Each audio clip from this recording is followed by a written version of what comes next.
నమస్తే, నేను Madhu. T24 and వ్యూవర్స్కి ఇంకొక చిన్న అప్డేట్. అదేంటంటే మనం ఇంతకుముందు గతంలో 2 వీడియోస్ చేసుకున్నాం కదా. F-35 ఒకటి మనకి రాయల్ ఎయిర్ ఫోర్స్ సంబంధించినటువంటిది, అంటే రాయల్ నేవీకి సంబంధించినటువంటిది.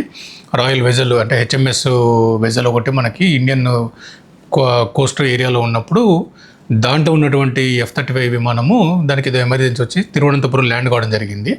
దాన్ని రిపేర్ చేయడానికి చాలా ప్రయత్నాలు చేశారు. రిపేర్ అనేది జరగలేదు. తర్వాత దానికి సంబంధించిన ఇంజనీర్లు వీళ్ళని తీసుకొచ్చే ట్రై చేశారు. అది కూడా వర్కౌట్ కాలేదు.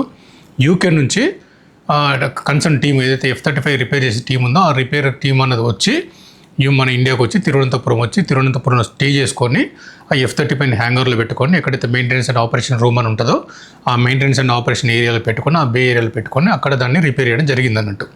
ఈ రిపేర్ చేసిన దాన్ని మళ్ళీ ఇప్పుడు బయటికి తీసుకురావడం జరిగింది.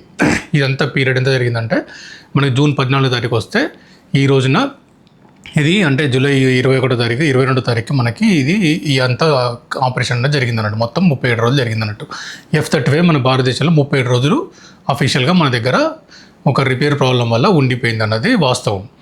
ఈ రోజున దాన్ని ఈరోజు ఇక్కడ నుంచి ఫ్లై అయ్యి ఎగిరిపోయింది అన్నట్టు. అంటే భారతదేశంకి వచ్చినటువంటి గెస్ట్ ఏదైతే ఉందో రాయల్ నేవీకి సంబంధించినటువంటి, యూకేకి సంబంధించిన నేవీకి సంబంధించినటువంటి HMS వెజల్లో నుంచి వచ్చినటువంటి ఒక fighter jet air craft F-35 world highest గొప్పగా చెప్పుకునేటువంటి స్టెల్త్ ఎయిర్ క్రాఫ్ట్ అన్నది ఏదైతే ఉందో దాన్ని మన భారతదేశం గెస్ట్గా రిసీవ్ చేసుకున్నాము. ఆ గెస్ట్కి ఇప్పుడు మనము జెట్ సెట్ గో అని చెప్పి బై బై టు F-35 అని చెప్పేసి అన్ని పంపించడం జరిగింది అన్నట్టు. ఇది స్మాల్ అప్డేట్. ఇంకోసారి ఫర్దర్గా ఇంట్రెస్టింగ్ డిఫెన్స్ టాపిక్ ఉంటే మరొకసారి మన దాంట్లో డిస్కస్ చేసుకుందాం. Till then thank you. ఈ కంటెంట్ కనుక లైక్ చేయడం అలా నచ్చినట్టయితే మీకు please like, share and subscribe.